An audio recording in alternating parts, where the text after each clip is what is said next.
Silahkan duduk, saudara yang dikasih Tuhan. Shalom. Puji Tuhan, senang bisa bertemu dengan saudara semua dan senang bisa melayani pada pagi hari ini. Dan hari ini kita masuk di bulan yang baru, bulan Agustus. Hari ini kita akan meneruskan pembahasan kitab Hakim-Hakim. Dan ini adalah bulan yang terakhir ya, saudara. Saya harap saudara tidak jengah dengan kitab Hakim-Hakim, tapi semakin seru ya kisah-kisahnya dan peristiwa-peristiwanya. Dan bulan ini adalah seri bulan terakhir dari seri Hakim-Hakim, kesetiaan Allah dalam kekacauan. Dan kita akan masuk ke dalam pembahasan mengenai hakim yang paling terkenal dan yang paling banyak dibuat film. Saudara tahu hakim siapa itu? Benar sekali ya. Dan firman Tuhan pada pagi hari ini saya berikan judul Anugerah Tuhan Memberikan Harapan. Kita buka dalam Hakim-Hakim 13 ayat 1 sampai ayat 25, tapi kita nggak akan baca semuanya terlebih dahulu. Saudara pegang dulu Alkitab saudara. Waktu saya membaca kisah Simson, saya jadi memahami kenapa Simson ini sangat terkenal dan sangat banyak sekali dibuatkan film. Karena memang Simson ini kisahnya sangat menarik. Yang pertama, Simson ini seperti superhero, betul nggak sih saudara? Dia orang yang kuat, dia penyelamat. Dan saya rasa setiap kita suka dengan superhero, makanya film-film yang baru tayang tuh Superman, Fantastic Four itu sangat booming ya. Terus yang kedua, kenapa Simson ini terkenal? Karena drama percintaan dalam kehidupan Simson. Bagaimana dia hubungannya dengan Delila, bahkan sebelum dengan Delila juga dengan perempuan. Pokoknya banyak drama deh, makanya kalau dibuatkan film dia seru gitu. Dan yang ketiga, kenapa Simson ini terkenal? Karena Simson ini memang akhirnya dia kalah, ditangkap, tapi sebelum dia mati, dia berhasil membunuh musuh-musuhnya banyak sekali. Jadi ini tuh kayak istilahnya kalah dulu terus menang kemudian ya kan, ini kan film yang paling kita seru gitu kan. Ini lakone memang ketoke kalah mengengko mesti menang. Wah, itu kan sesuatu yang kita senangi. Jadi memang Simson ini sangat terkenal. Dan Simson adalah hakim yang terakhir sekaligus yang terburuk dari semua hakim-hakim Israel. Bagaimana? Mari kita membahas kisah Simson dalam beberapa minggu, dan kali ini judul firman Tuhan, Anugerah Tuhan Memberikan Harapan. Mari kita masuk dulu poin yang pertama, kita baca ayat 1 sampai ayat 5. Kita nggak akan bisa baca semuanya, tapi kita baca sebagian-sebagian. Saya akan baca ayat genap, saudara akan membaca ayat ganjil. Yang sudah dapat katakan amin. Hakim-Hakim pasal 13. Ayat 1 silahkan saudara baca. 1, 2, 3.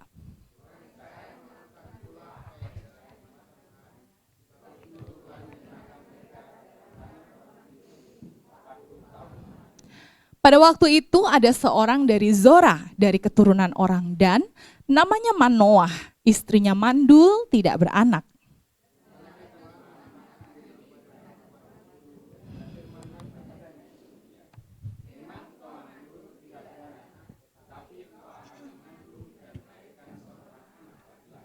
Oleh sebab itu peliharalah dirimu, jangan minum anggur atau minuman yang memabukkan, dan jangan makan sesuatu yang haram.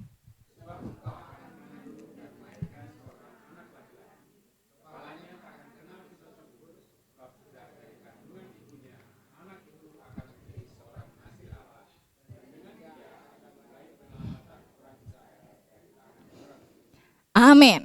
Bagian yang pertama ini kita mau menggali bagaimana sih cara Tuhan itu bekerja.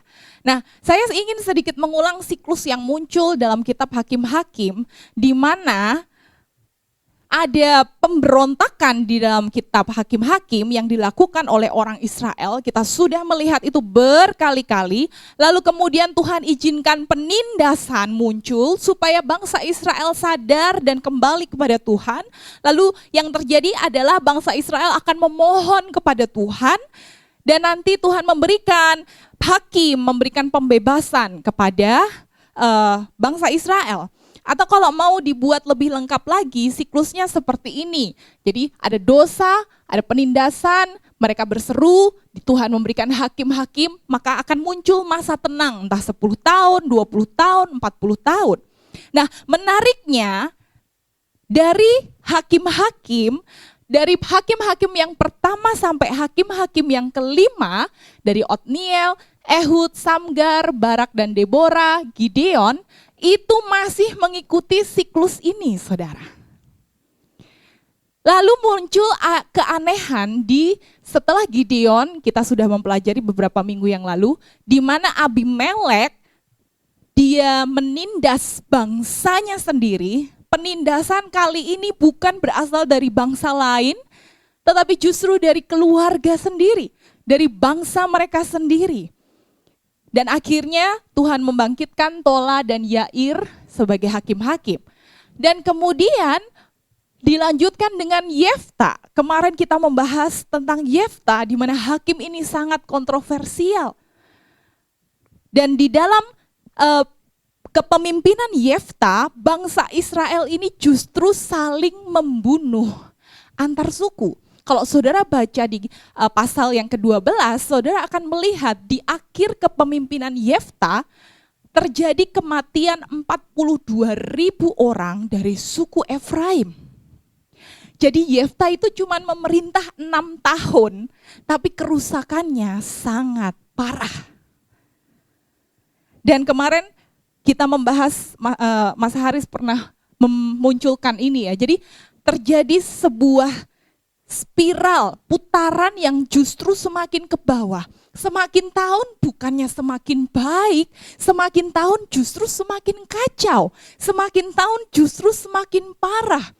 Dan hakim yang Tuhan bangkitkan juga semakin lama, semakin rusak. Dan saya rasa ini juga gambaran dunia kita sekarang, bukan saudara? Semakin hari zaman kayaknya enggak semakin baik. Terjadi degradasi moral, terjadi degradasi spiritual. Rasa-rasanya kepemimpinan yang ada di dunia ini juga semakin hari semakin menurun, putarannya semakin ke bawah. Dan sebelum kisah Simson, kalau saudara baca dalam Hakim-Hakim pasal 12 bagian yang terakhir, ada 3 hakim yang disebutkan, yaitu Ebsan, Elon, dan Abdon. 3 hakim ini kita tidak bahas karena tidak banyak yang diceritakan, mereka memimpin juga tidak lama.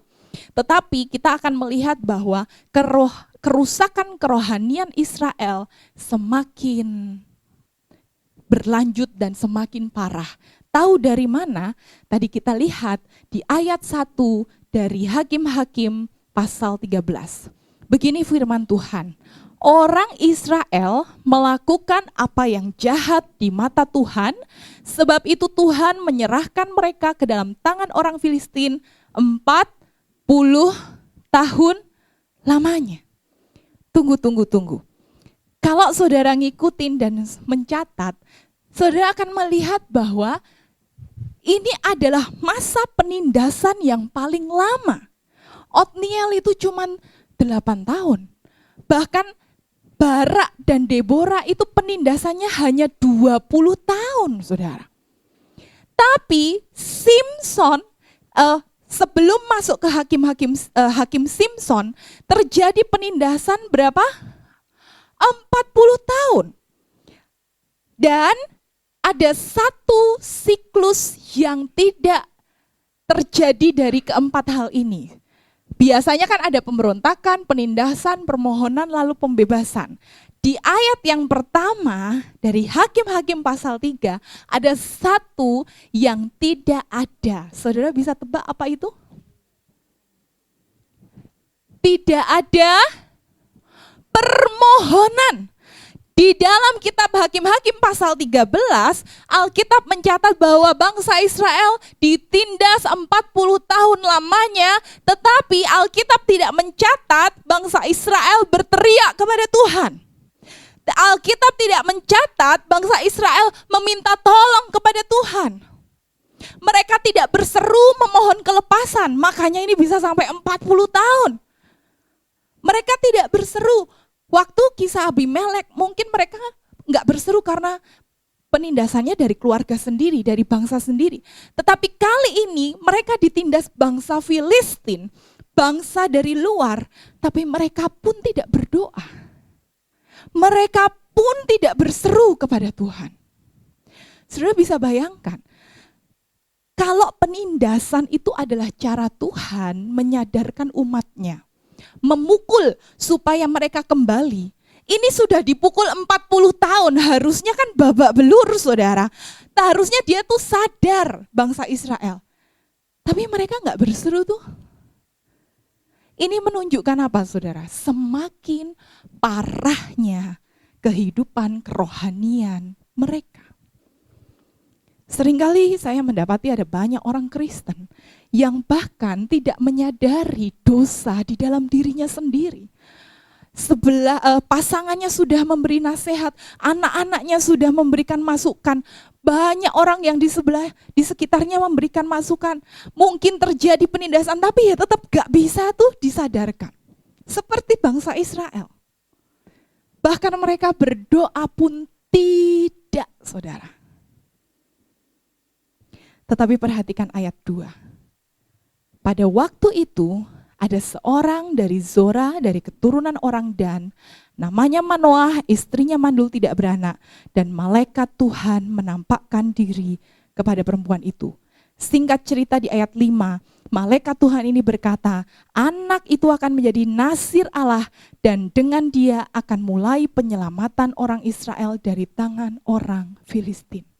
Tunggu sebentar. Ini siapa yang kasih saudara? Tuhan.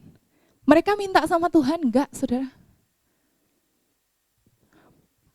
Tapi saudara bisa membayangkan bahwa loh, ini orang Israel aja tidak meminta kepada Tuhan. Tapi kok Tuhan sediakan penyelamatan ya? Halo? Bagaimana bisa orang Israel enggak berdoa, enggak meminta kepada Tuhan, tapi kok Tuhan masih kasih keselamatan? Dan mari saya beritahu, itulah yang disebut dengan anugerah Tuhan. Di tengah kekacauan dan kebejatan bangsa Israel, di tengah kekerasan hati mereka, kita melihat bagaimana kesetiaan Tuhan dan anugerah Tuhan bersinar. Tanpa mereka minta tolong, Tuhan menolong umatnya. Dan inilah cara anugerah Tuhan bekerja. Anugerah Tuhan tidak diberikan berdasarkan seruan kita minta tolong. Halo? Karena kalau tergantung sama teriakan dan seruan kita, saya yakin hari ini nggak ada satupun dari kita yang menjadi orang percaya. Karena nggak ada kan dari saudara dan saya yang minta Yesus mati di kayu salib. Tidak ada daripada seorang manusia yang meminta supaya Yesus mati menebus dosa kita. Nggak ada.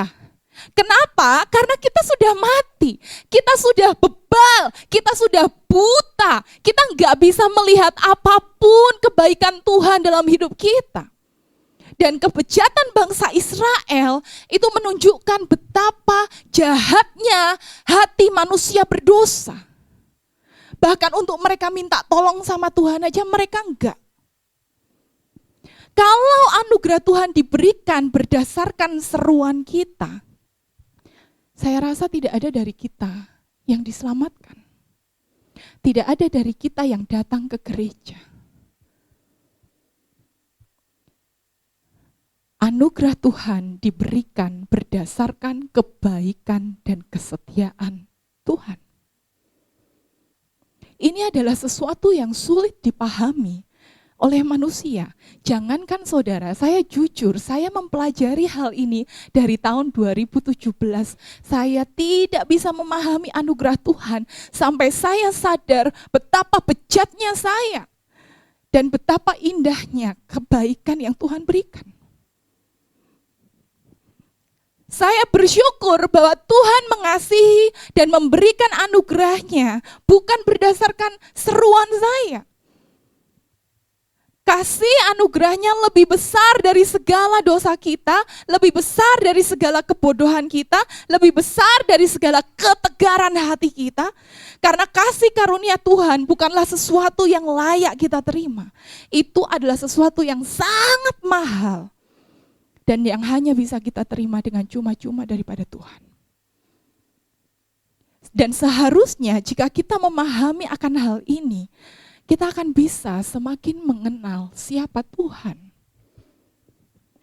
Karena Tuhan bukanlah manusia. Kita seringkali memberi kebaikan, itu kan bersyarat toh. Kalau kamu nurut, nanti saya akan kasih.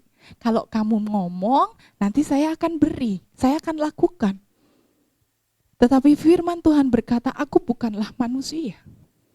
Dan itulah yang membedakan Tuhan dengan manusia. Dan itulah Tuhan yang kita sembah, saudara. Lalu cara kerja anugerah Tuhan yang kedua adalah kita melihat dalam hidup keluarga Manoah. Tadi kita melihat ada satu keterangan dari keluarga Manoah. Di ayat yang kedua dikatakan, istrinya mandul dan tidak beranak. Sudah berkali-kali kita belajar bahwa kemandulan adalah hal terburuk yang terjadi pada seorang wanita. Apalagi pada budaya kuno, orang atau wanita yang tidak punya anak, dia tidak akan punya masa depan. Dia tidak punya harga diri buat keluarga, buat dirinya, buat bangsanya. Sehingga tidak punya anak itu dianggap sebagai kutukan. Tidak punya anak dianggap tidak berguna. Dan saya yakin istri Manoah ini telah lama mendambakan anak. Ia sudah mencoba berbagai cara untuk hamil tapi nggak berhasil. Dia sama putus asanya dengan keadaan bangsa Israel. Dia sama terpuruknya dengan bangsa Israel. Tetapi sesuatu terjadi, malaikat Tuhan menampakkan diri kepadanya dan memberitahu bahwa kamu akan punya seorang anak. Bahkan tidak main-main, anak yang akan dikandungnya adalah anak yang sangat spesial. Anak ini akan menjadi penyelamat bangsa Israel. Dan kalau kita mau sedikit berhenti dan merenung, bukankah pola wanita mandul ini berkali-kali terjadi di Alkitab, bukan saudara? Kalau kita melihat Ishak, bagaimana kelahiran Ishak? Ishak lahir dari seorang perempuan yang namanya Sarah yang mandul. Lalu ada seorang nabi yang dipakai Tuhan untuk mengurapi dua raja pertama Israel. Namanya adalah Samuel. Bagaimana Samuel lahir? Dia lahir dari seorang perempuan yang mandul, namanya Hana. Lalu saudara melihat Yohanes Pembaptis, dia juga orang yang Tuhan pakai untuk mempersiapkan juru selamat, mempersiapkan jalan bagi Kristus. Ia lahir dari seorang perempuan Elisabeth yang mandul. Dan dalam kisah ini kita juga menemukan seorang penyelamat bangsa Israel namanya Simson. Dia juga lahir dari seorang perempuan yang mandul. Apa semua ini maksudnya? Maksudnya adalah bahwa anugerah Tuhan diberikan bagi orang yang enggak layak. Anugerah Tuhan diberikan bahkan dalam kondisi yang dianggap mustahil. Disitulah anugerah Tuhan bekerja. Karena kalau manusia bisa mengusahakan sendiri, saya percaya kita tidak pernah butuh Tuhan. Tetapi itulah cara anugerah Tuhan bekerja. Anugerah Tuhan bekerja bagi orang-orang yang dianggap budaya, dianggap masyarakat tidak layak. Dan siapa sebenarnya orang yang tidak layak, saudara? Saudara dan saya. Kita tidak layak untuk apa sih? Kita tidak layak untuk hidup. Kalaupun kita hidup di dunia yang fana, kita hanya seperti zombie. Kata firman Tuhan, kamu adalah orang yang mati. Kita tidak layak mendapatkan semua kebaikan Tuhan. Karena kita orang berdosa, yang layak kita terima adalah kematian. Yang layak kita terima adalah hukuman. Yang layak kita terima adalah kutuk. Tapi kalau saudara dan saya bisa hidup sampai saat ini mengenal Tuhan, mendapat semua berkat Tuhan, terlebih mendapatkan keselamatan daripada Kristus, itulah yang disebut dengan anugerah.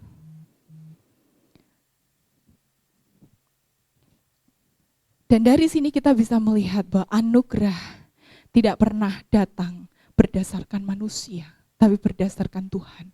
Makanya Yesus berkata dalam Yohanes 15 ayat 16a, dia berkata, bukan kamu yang memilih aku, tetapi akulah yang memilih kamu.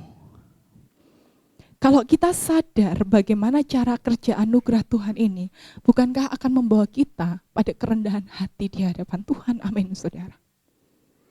Kalau kita tahu cara kerja anugerah Tuhan, bukankah setiap hari yang bisa kita katakan dan yang bisa kita hidupi adalah ucapan syukur kita kepada Tuhan?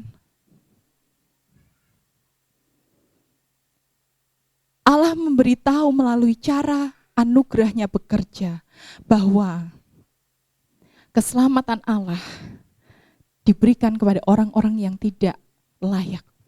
Keselamatan, pembebasan Allah diberikan kepada orang-orang yang bahkan tidak ingin diselamatkan. Dan ini memberitahu kepada kita bahwa keselamatan Allah tidak pernah bergantung kepada kita. Mari saya perjelas. Allah tidak mengasihi kita karena kita cantik. Allah akan menjadikan cantik orang-orang yang dikasihinya. Amin, saudara. Allah tidak menyelamatkan kita karena kita benar. Kita semua berdosa. Tapi Allah akan menjadikan kita benar, hidup benar bagi kita yang diselamatkan. Allah tidak memilih kita karena kita kuat, tapi Allah akan menguatkan kita karena kita adalah orang-orang yang sudah dipilih oleh Dia. Amin, saudara. Dan inilah yang akan membuat kita punya pengharapan. Karena tidak peduli siapa saudara, tidak peduli keadaan seperti apa yang kita hadapi saat ini, tidak peduli kekacauan macam apa yang terjadi di dunia ini, selalu ada harapan. Amin, saudara. Dan harapan itu tidak ditemukan dalam diri kita. Harapan itu ditemukan dalam Allah yang memberikan anugerahnya kepada kita yang tidak layak. Inilah yang membuat kita bisa berharap. Dan firman Tuhan dalam Ibrani berkata, pengharapan kepada Allah tidak akan pernah mengecewakan. Amin, saudara. Yang pertama, anugerah Tuhan bekerja. Lalu yang kedua, mari kita lihat. Lalu bagaimana cara meresponi anugerah Tuhan? Anugerah Tuhan diberikan kepada orang yang tidak layak. Anugerah Tuhan diberikan bukan karena kebaikan kita, bukan karena kita hebat, no. Tapi karena kebaikan dan kesetiaan Tuhan. Lalu bagaimana cara kita meresponinya? Mari kita baca ayat 8 sampai ayat yang ke-14. Nanti saudara baca ayat genap, lalu saya baca ayat ganjil. Saudara sudah dapat, katakan amin. Ya, 1, 2, 3.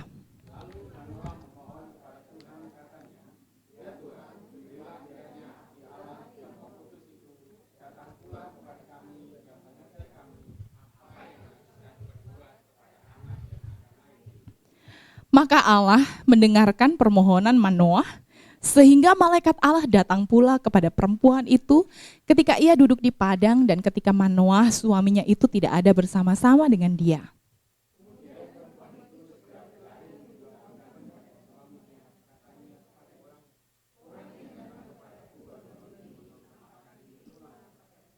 Lalu bangunlah Manoah dan mengikuti istrinya.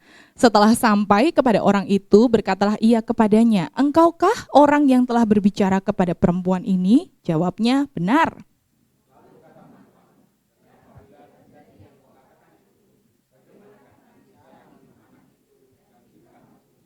Jawab malaikat Tuhan itu kepada Manoah, perempuan itu harus memelihara diri terhadap semua yang kukatakan kepadanya.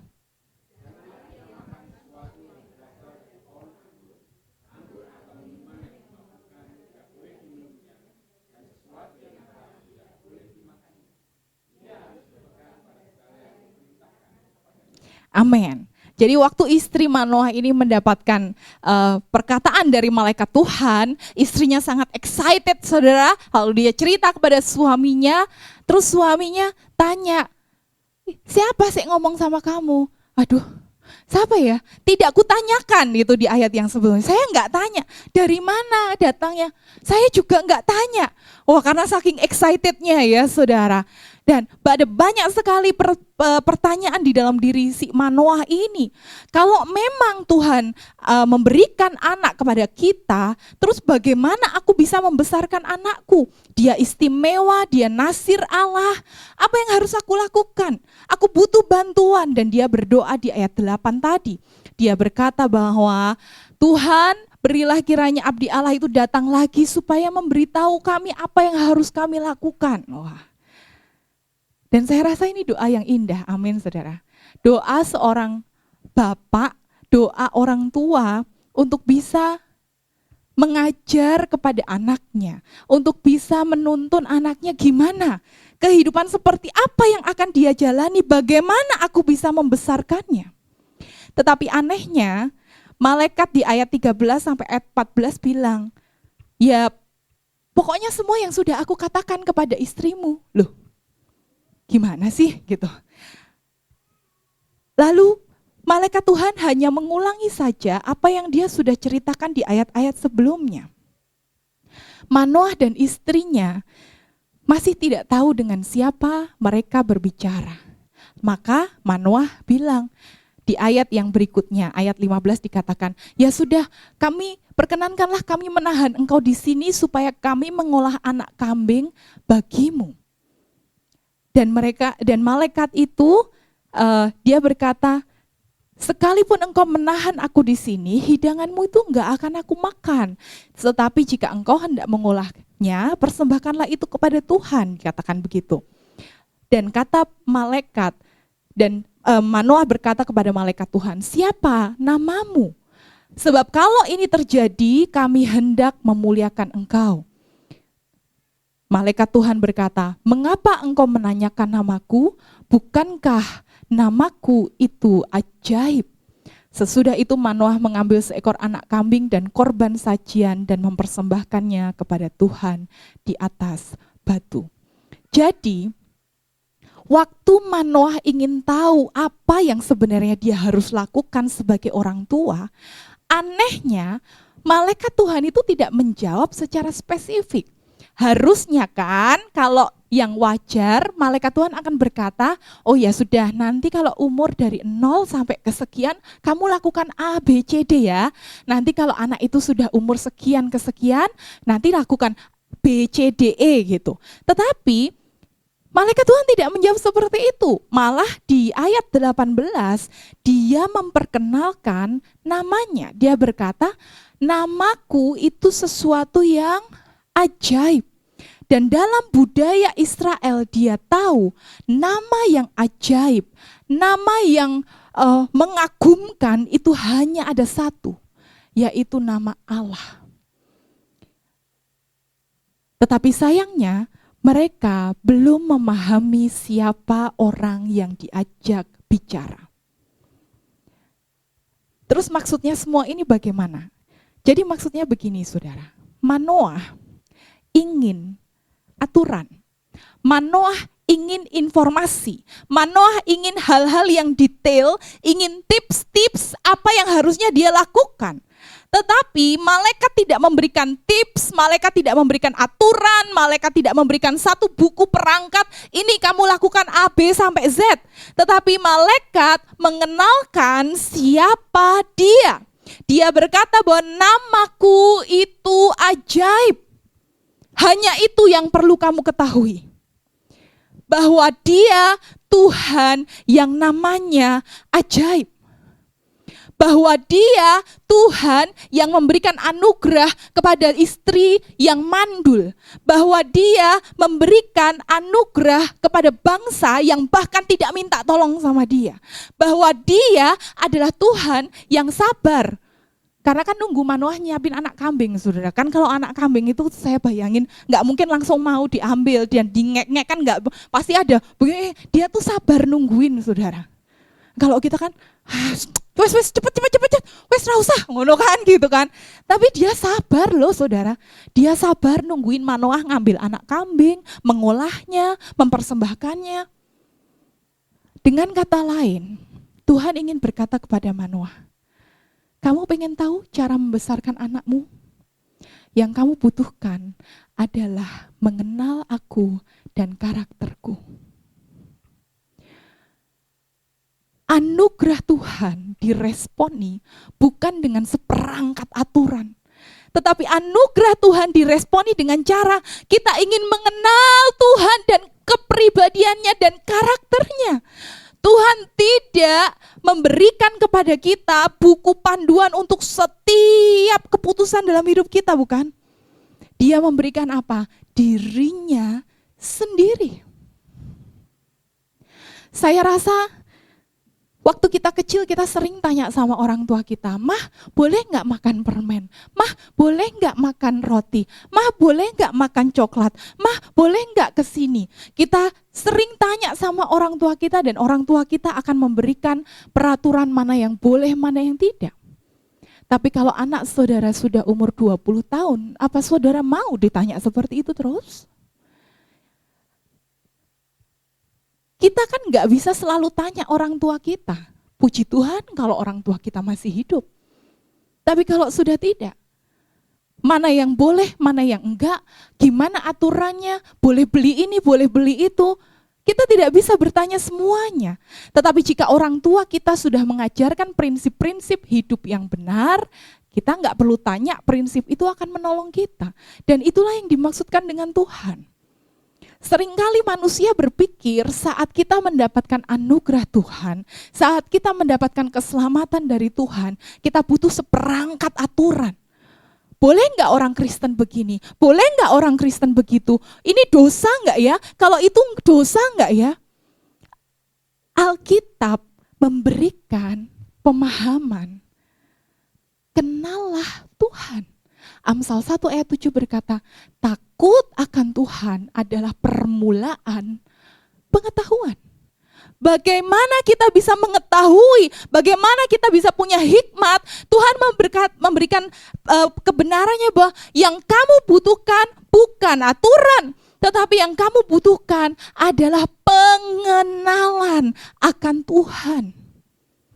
Saya ambil kutipan itu dari Timothy Keller. Seringkali kita hanya terpaku kepada aturan A, B, C, D, E. Itu kepercayaan lain, saudara. Tetapi bagi orang percaya, bagi orang Kristen, kita harus mengenal Tuhan yang sudah memberikan anugerah kepada kita. Dan bagaimana kita mengenal? Ya baca Alkitab. Alkitab adalah wahyu, adalah bagaimana kita bisa mengenal pribadi Allah. Makanya kalau saudara berkata, Tuhan tidak pernah berbicara kepadaku. Lah pertanyaannya, saudara baca Alkitab enggak? Kalau saudara saja tidak pernah baca Alkitab, bagaimana saudara bisa kenal Tuhan yang sudah mengasihi dan menyelamatkan saudara?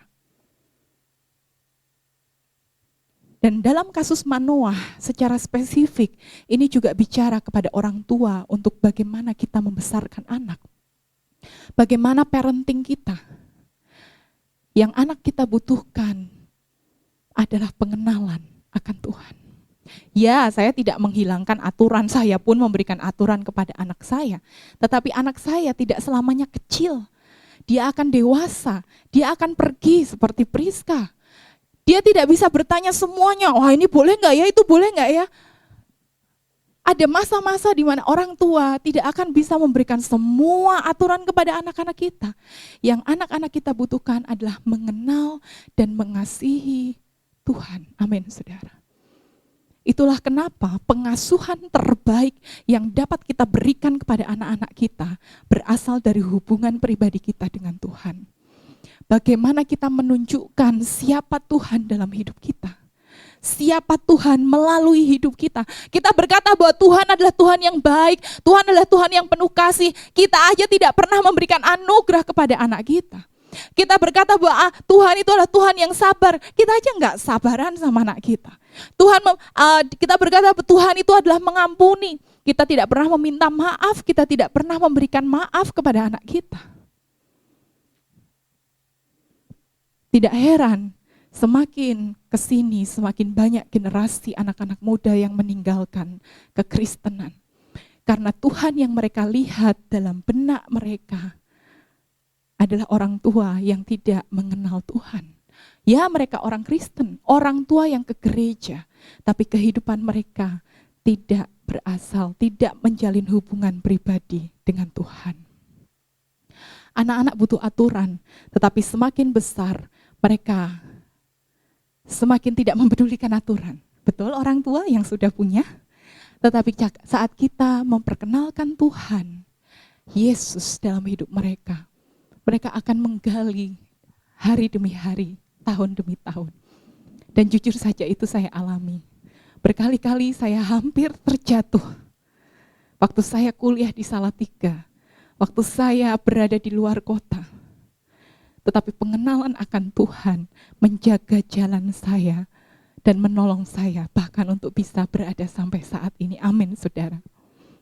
Ya, yang perlu kita berikan adalah Tuhan, pribadi Tuhan. Mereka perlu mengenal Tuhan. Demikian juga kita, bagaimana kita bisa meresponi Tuhan yang sudah memberikan anugerah. Kita perlu semakin bertumbuh dewasa mengenal Tuhan dan kepribadiannya.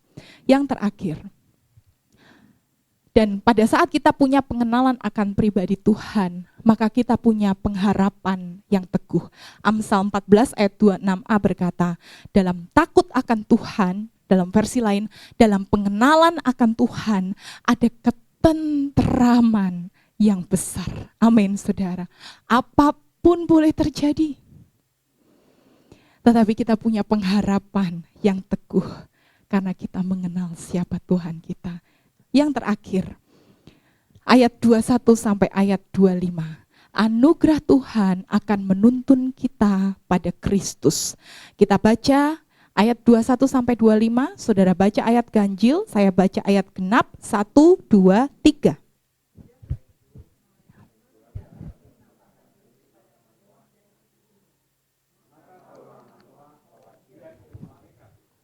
Berkatalah Manoah kepada istrinya, kita pasti mati sebab kita telah melihat Allah.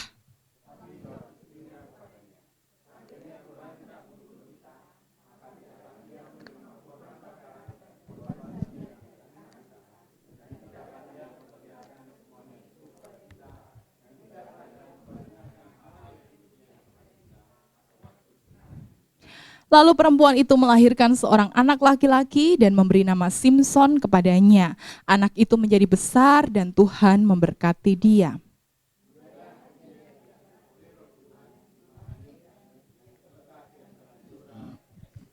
Amin. Nah, mari kita lanjutkan kisahnya. Karena tadi akhirnya Manoah memberikan persembahan, lalu dikatakan di ayat sebelumnya malaikat itu naik ke atas bersama dengan persembahan dengan dan asapnya. Di ayat 20 dikatakan sedang nyala api itu naik ke langit dari mezbah, maka naiklah malaikat Tuhan dalam nyala api mezbah itu. Ketika Manoah dan istrinya melihat hal ini, sujudlah mereka dengan mukanya sampai ke tanah. Ternyata pada titik itu Manoah akhirnya sadar siapakah malaikat Tuhan itu. Malaikat Tuhan itu bukanlah malaikat biasa, tetapi malaikat itu adalah Tuhan. Bagaimana Manoah bisa sadar? Pertama, dia mengingat bahwa tadi dikatakan namamu itu siapa? Namaku Ajaib.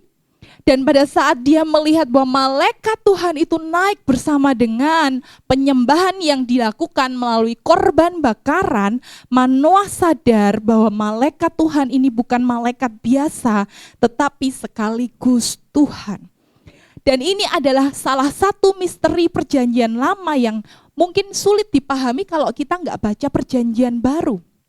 Bagaimana jika ada satu Tuhan, terus dia ada di surga, terus habis ini turun bertemu dengan Manoah, lah terus yang di surga siapa? Kan orang bertanya begitu. Tetapi kalau kita paham bahwa konsep kekristenan adalah Allah Tritunggal, maka kita tahu siapa pribadi Allah yang menampakkan diri pada manusia, yaitu Allah Anak. Kita tahu dalam konsep Tritunggal ada Allah Bapa, Allah Anak, ada Allah Roh Kudus. Dan malaikat Tuhan ini adalah pribadi kedua dari Allah Tritunggal, yaitu Allah anak. Malaikat Tuhan ini secara bahasa yang lain adalah penampakan Yesus Kristus sebelum dia berinkarnasi dalam kandungan Maria. Sekarang masuk akal kenapa dia memiliki nama yang ajaib. Yesaya pernah berkata, akan lahir seorang anak dan namanya akan disebutkan penasehat ajaib. Siapa dia? Yesus. Dan inilah yang menampakkan diri kepada Manoah dan istrinya. Sehingga waktu Manoah sadar siapa pria itu, dia bilang, aduh kita sudah melihat Tuhan, kita pasti akan mati. Kenapa? Karena konsep perjanjian lama, Allah adalah Allah yang sangat kudus. Allah adalah Allah yang jauh dan tidak bisa didekati oleh manusia yang berdosa. Tapi saya suka jawaban istri Manoah. Dia bilang, suamiku coba apa kamu pakai logika gitu kan. Seringkali kan yang bilang gitu cowok-cowok ya kan. Kamu pria itu punya logika. Tapi kali ini istrinya yang berlogika. Kalau kita mati ya nggak mungkin toh Tuhan itu akan membunuh kita, kan kita akan dapat anak. Anak akan menjadi nasir Allah dan menjadi pembebas. Kita nggak mungkin mati, coba dipakai dulu logikanya. Wah gitu. Kali ini perempuan-perempuan lebih berlogika ya. Nah, dan kenapa? Apa yang bisa menjelaskan manusia melihat Allah tetapi tidak mati? Di situ kita bisa melihat konsep Kristus, Yesus, di mana Yesus Kristus menyatakan dia adalah Allah yang kudus, tetapi juga Allah yang memberikan anugerah. Dia Allah yang adil, tetapi dia juga Allah yang penuh kasih.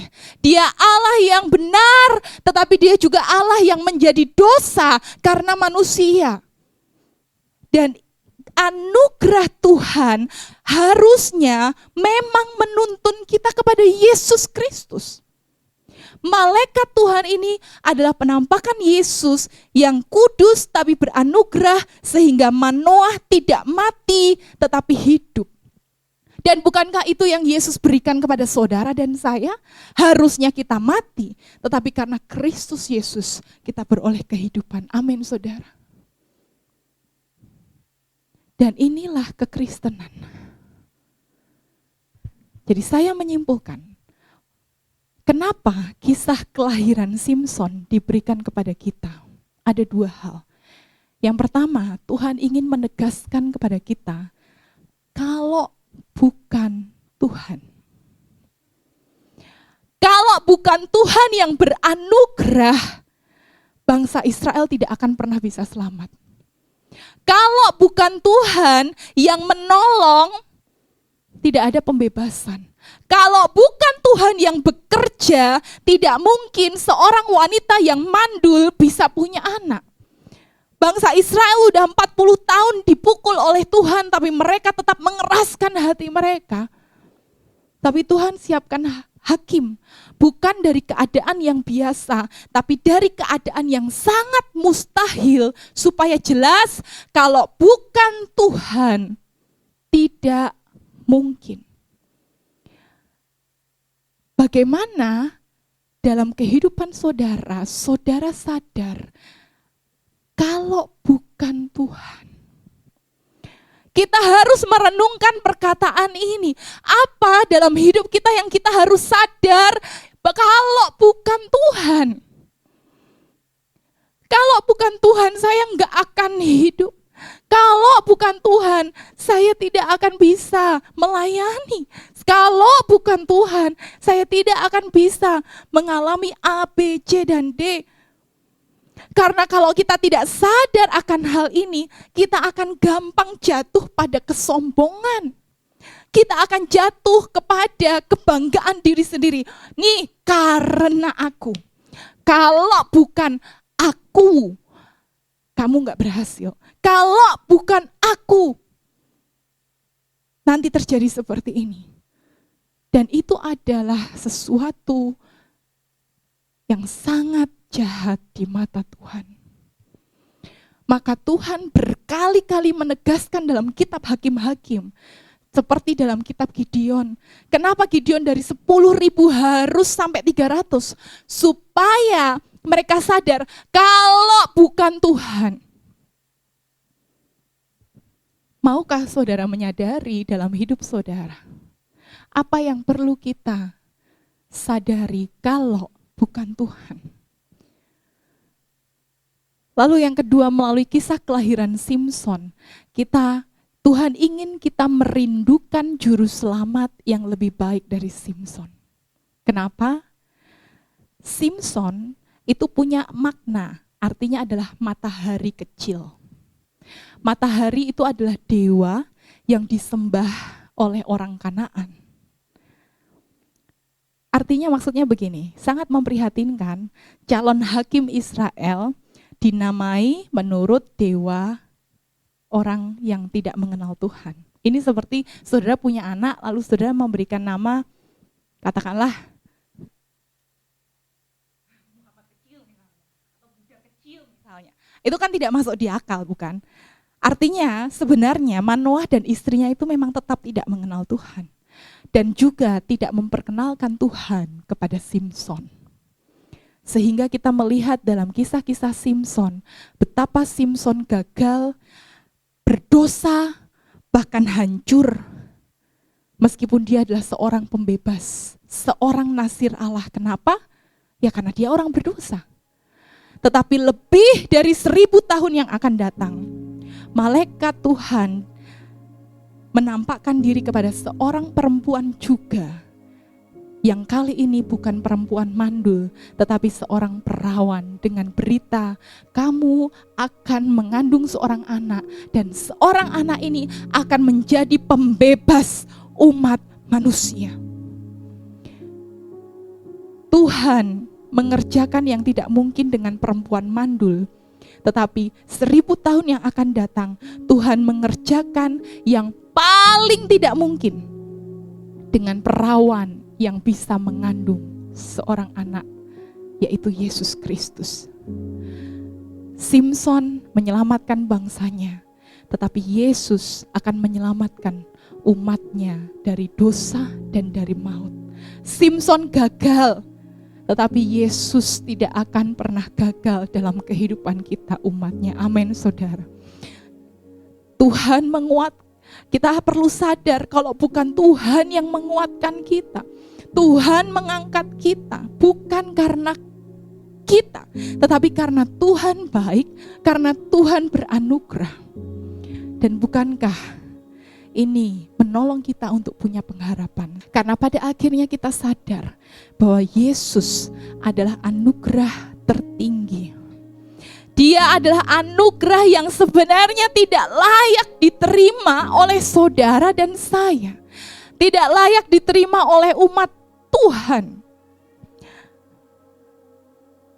Dan bagaimana kita bisa terus berpengharapan bahkan di tengah dunia yang kacau, bahkan di tengah keputusasaan mungkin situasi yang kita alami. Kita bisa terus berpengharapan karena kita melihat anugerah Tuhan yang sudah menyelamatkan kita dalam diri Yesus Kristus. Dan bukankah ini kabar baik buat kita? Saya minta kita mau tundukkan kepala. Dan kita mau merenungkan satu pertanyaan. Apakah pengharapan kita hanya kepada Yesus untuk menyelamatkan kita? Kepada siapa kita berharap selama ini? Apakah jika ada sesuatu hal kita langsung di dalam pikiran kita mau minta tolong sama siapa ya? Saya bisa kerjakan apa ya? Kita minta tolong pada diri sendiri tapi gak pernah minta tolong sama Tuhan. Atau mungkin sebenarnya Tuhan itu sudah beranugerah. Dia membuat saudara dan saya datang ke tempat ini, membuka mata kita melalui firman Tuhan, tapi hati kita masih keras. Maukah kita menerima anugerah Tuhan yang melembutkan hati kita? Atau mungkin selama ini kita merasa bahwa kita punya kebencian, kita punya hati yang keras, tapi kita selalu berpikir, oh saya bisa kok kalau saya mau mengampuni, saya bisa kok kalau saya nggak berbuat dosa itu, saya bisa nanti aja. Tapi itu artinya bahwa kita tidak berharap kepada Yesus, kita berharap pada diri kita sendiri. Dan itu tidak akan pernah berhasil. Oleh karena itu, mari kita mau tunduk kepala dan menyanyikan satu pujian. Yesus Kristus adalah harapan kita sekarang dan selamanya.